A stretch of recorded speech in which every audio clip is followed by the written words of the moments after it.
William Wordsworth, a very famous poet of England, defines poetry is the spontaneous overflow of powerful feelings recollected in tranquility. There are some difficult words, no problem, I will explain. Look at spontaneous.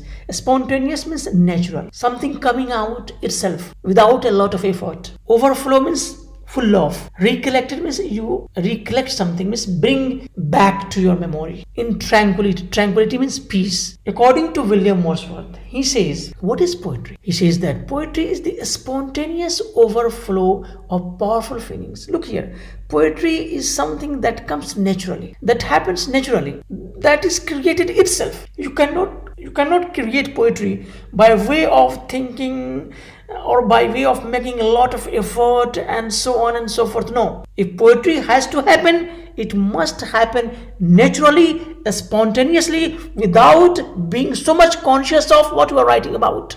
That is to say, it is a natural phenomenon. As you breathe, as you sleep, as you walk, and something we do very spontaneously in our life. In the same manner, if you want to write a great piece of poetry, the ideas must flow spontaneously, naturally, without making so much effort upon your mind and thought. This is the number one point.